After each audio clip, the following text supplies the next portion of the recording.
السلام عليكم ورحمة الله وبركاته. اهلا بيكم معايا. النهاردة هنعمل صينية الفراخ بالبطاطس بس بطريقة مختلفة وجميلة. فراخ مشوية بالظبط. وتعالوا معايا اقول لكم الطريقة البسيطة اللي هتعملوها ازاي بيها. اول حاجة هنتبل الفراخ بطماطمايه وبصلة، تمام، متوسطة، فرمناهم وهنحط عليهم التوابل اكننا هنشوي الفراخ لوحدها. تمام.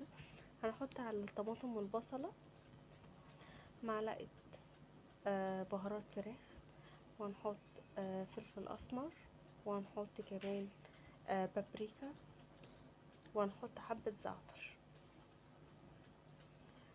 اهم حاجة في الموضوع ده كله ان انتي لو تقدري تنعميهم اكتر من كده نعميهم، لان دي احنا هنحتاجها معانا. هنحط طبعا شوية ملح وشوية فلفل اسود، وهنحط معلقة كبيرة صويا صوص، وهنتبل يعني هنقلبها كويس قوي قوي في بعض. وهشوف في الاخر انا هعملها في الفراخ ازاي، بس احنا هنسيبها شوية دلوقتي.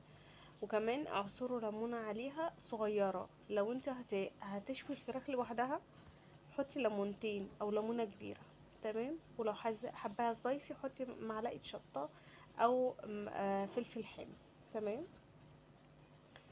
ده بالنسبه للخلطه بتاعه الفراخ. احنا كده بنقلبها كويس، وبعد كده هركنها على جنب. وهنجهز بقى الخضار بتاعنا.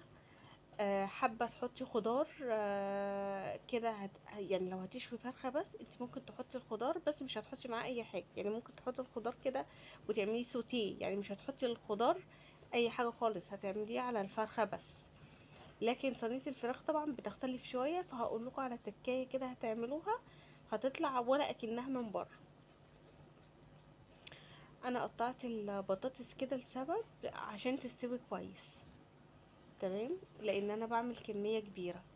انا قطعت البطاطس، انتي ممكن تقطعيها بالشكل اللي انتي عايزاه، يعني عايزاها اسطوانه تقطعيها، عايزاها كده تقطعيها. وقطعت طبعا بصلايه، وقطعت فلفل. ممكن تحطي حامي، وممكن تحطي زي ما انا حطاه كده رومي. وهنتبل الفراخ لوحدها. احنا كده خلاص تتبيله الفراخ جاهزه، وطبعا الفراخ مغسوله ومنقوعه. دلوقتي انا هتبل الخضار بتاعي. هحط له فلفل وملح كمون، وهحط له ورقتين لورا،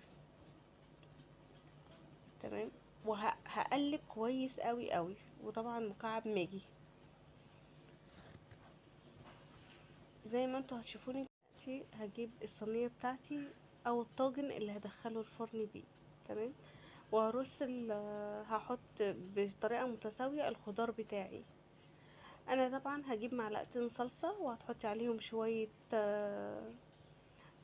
معلقتين صلصه جاهزه، وهتحطي عليها شويه ميه، وهتدوبيهم كده وهتحطيهم. واهم حاجه في الموضوع دوت الصلصه ما تحطيش الطماطم نيه، تمام. يعني لازم الصلصه تكون جاهزه، يا اما صلصه انت عاملاها في البيت، طماطمتين كده انت عاملاهم في البيت زي ما انتوا شايفين كده. احنا بنعمل ايه؟ انا بعمل انا مقطعه الفراخ ارباع، لان انا يعني مقطعه الفرخه على 8 لان انا جايبه فرخه كبيره. خدوا بالكم من النقطه ديت. يعني ايه، ممكن تغذيها كده كمان غزتين في النص عشان تشرب من التتبيله حلو. خلي بالكم من حاجه مهمه جدا، ان انا الفراخ عاملاها زي ما انتوا شايفين انا بتبل، وبعد كده هرص على طول. يعني انا مش هسيبها في التتبيله ساعه او ساعتين زي ما الناس بتعمل. على فكره فراخ يعني انت لو هتعملي فراخ مشويه بس انت ممكن تعمليها كده وتحطيها في الصينيه وتقفلي عليها وتحطيها في الفرن زي ما هي، وهتطلع طعمها وريحتها زي الفل. فراخ مشويه بالظبط، احلى كمان بكتير من عند الراجل. بس زي ما قلت لكم هتعملوا ليمونه كبيره. انا طبعا هنا حتى نص ليمونه بس صغيره، لان انا حطاها على الاكل عشان ما تغيرش طعم الاكل. وكمان ممكن تحطوا برتقان، بيبقى طعمها روعه. ما تنسوش الحته دي بقى، حته ان انتوا تحطوا شويه زيت كده ايه على الفرخه. وممكن كمان تحطوا على البطاطس رشه، يعني انا بس انا حطيت لان كمان الفراخ هتنزل سوائل على البطاطس، فهتسويها حلو وتبقى حلوه جدا. اهم حاجه في الموضوع ده كله ان انتي تقفليها باحكام بالفويل. لازم تقفليها باحكام من الفويل عشان خاطر تستوي معاكي. بتقعد معاكي في الفرن قد ايه؟ بتقعد معاكي ساعة وربع بالظبط، وتشيلي الغطا اللي عليها، وبعد كده تديها وش من فوق، وفي منتهى الجمال. والله العظيم دوقوها وقولولي، هتلاقوها فعلا في منتهى الجمال. احلى صينيه بطاطس بالفراخ، وممكن كمان تكون طاجن. واشوفكم على خير، ما تنسوش اللايك. باي.